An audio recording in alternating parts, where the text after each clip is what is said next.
पति पत्नी तलाक के बाद भी अलग ना हो सके।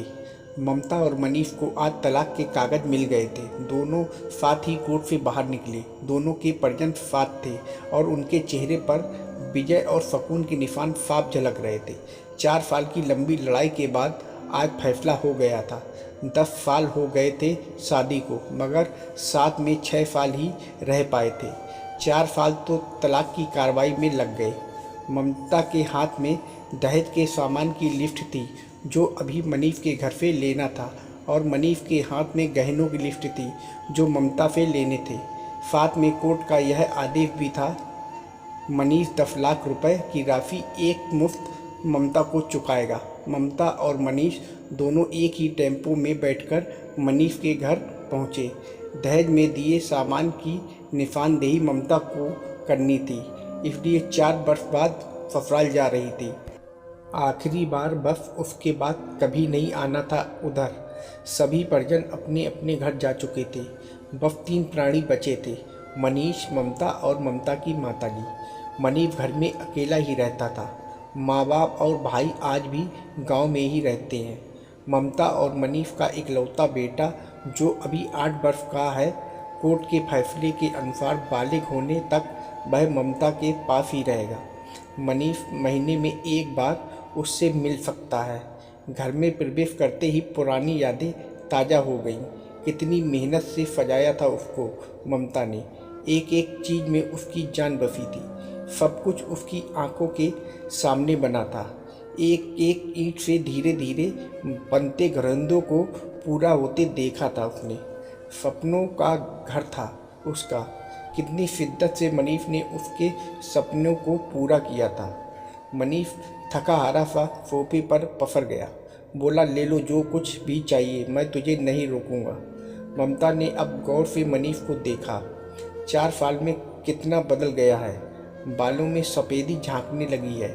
शरीर पहले से आधा रह गया है। 4 साल में चेहरे की रौनक गायब हो गई है।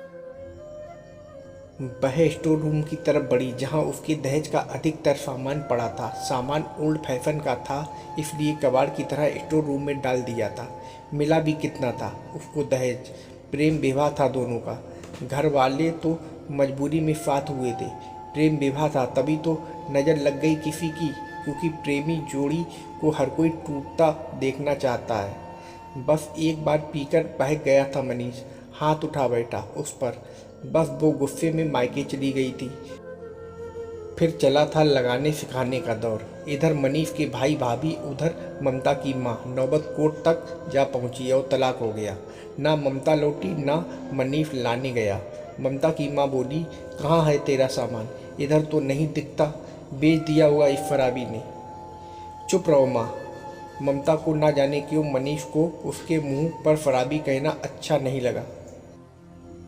फिर स्टोर रूम में पड़े सामान को एक एक कर लिफ्ट से मिलाया गया। बाकी कमरों से भी लिफ्ट का सामान उठा लिया गया। ममता ने सिर्फ अपना सामान ही लिया, मनीष के सामान को छुआ भी नहीं। फिर ममता ने मनीष को गहनों से भरा बैग पकड़ा दिया। मनीष ने बैग वापस ममता को दे दिया। रख लो, मुझे नहीं चाहिए, काम आएंगे तुम्हारी मुसीबत में। गहनों की कीमत 15 लाख से कम नहीं थी। क्यों? कोर्ट में तो तुम्हारा वकील कितनी दफ़ा गहने गहने चिल्ला रहा था। कोर्ट की बात कोर्ट में ख़त्म हो गई ममता। वहाँ तो मुझे भी दुनिया का सबसे बुरा जानवर और शराबी साबित किया गया। सुनकर ममता की माँ ने नाक भौं चढ़ाई। नहीं चाहिए, वो 10 लाख भी नहीं चाहिए। क्यों? कहकर मनीष सोफे से खड़ा हो गया। बस यूं ही। ममता ने मुंह फेर लिया। इतनी बड़ी जिंदगी पड़ी है, कैसे काटोगी? ये ले जाओ, काम आएंगे। इतना कहकर मनीष ने भी मुंह फेर लिया और दूसरे कमरे में चला गया। शायद आंखों में कुछ उमड़ा होगा जिसे छुपाना भी जरूरी था। ममता की माताजी गाड़ी वाले को फ़ोन करने में व्यस्त थी। ममता को मौका मिल गया। वो मनीष के पीछे उस कमरे में चली गई।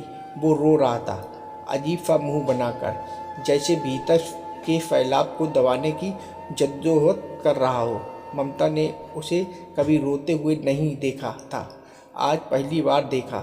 न जाने क्यों दिल को कुछ सुकून सा मिला, मगर ज़्यादा भावुक नहीं हुई। फदे अंदाज में बोली, इतनी फिक्र थी तो क्यों दिया तलाक? मैंने नहीं, तुमने दिया। दस्तखत तो तुमने भी किए। माफ़ी नहीं मांग सकते थे? मौका कब दिया? तुम्हारे घर वालों ने। जब भी फ़ोन किया काट दिया। घर भी आ सकते थे, हिम्मत नहीं थी। ममता की माँ आ गई, वो उसका हाथ पकड़कर बाहर ले गई। अब क्यों मुंह लग रही हो इसके? अब तो रिश्ता भी खत्म हो गया। माँ बेटी बाहर बरामदे में सोफे पर बैठकर गाड़ी का इंतजार करने लगी। ममता के भीतर भी कुछ टूट रहा था, दिल बैठा जा रहा था। वो सुन्न सी पड़ी जा रही थी। जिस सोफे पर बैठी थी उसे गौर से देखने लगी। कैसे कैसे बचत करके उसने और मनीष ने वो सोफ़ा खरीदा था। पूरे शहर में घूमी तब यह पसंद आया था। फिर उसकी नज़र सामने तुलसी के सूखे पौधे पर गई। कितनी शिद्दत से देखभाल किया करती थी। उसके साथ तुलसी भी घर छोड़ गई। घबराहट और बड़ी तो वह फिर से उठकर भीतर चली गई। माँ ने पीछे से पुकारा मगर उसने अनसुना कर दिया। मनीष बेड पर उल्टे मुंह पड़ा था। एक बार तो उसे दया आई उस पर, मगर वह जानती थी कि अब तो सब कुछ खत्म हो चुका है, इसलिए उसे भावुक नहीं होना है। उसने फरफरी नज़र से कमरे को देखा। अस्त व्यस्त हो गया है पूरा कमरा। कहीं कहीं तो मकड़ी के जाले झूल रहे हैं। कितनी नफरत थी उसे मकड़ी के जालों से। फिर उसकी नज़र चारों ओर लगी उन फोटो पर गई जिसमें वो मनीष से लिपट कर मुस्कुरा रही थी। कितने सुनहरे दिन थे वो। इतने में माँ फिर आ गई, हाथ पकड़कर फिर उसे बाहर ले गई। बाहर गाड़ी आ गई थी, सामान गाड़ी में डाला जा रहा था। ममता सुन्न सी बैठी थी। मनीष गाड़ी की आवाज़ सुनकर बाहर आ गया। अचानक मनीष कान पकड़कर घुटनों के बल बैठ गया। बोला, मत जाओ, माफ़ कर दो। शायद यही वो शब्द थे जिन्हें सुनने के लिए 4 साल फिर तड़प रही थी। सब्र के सारे बांध एक साथ टूट गए। ममता ने कोर्ट के फैसले का कागज निकाला और फाड़ दिया, और माँ कुछ कहती उससे पहले ही लिपट गई मनीष से।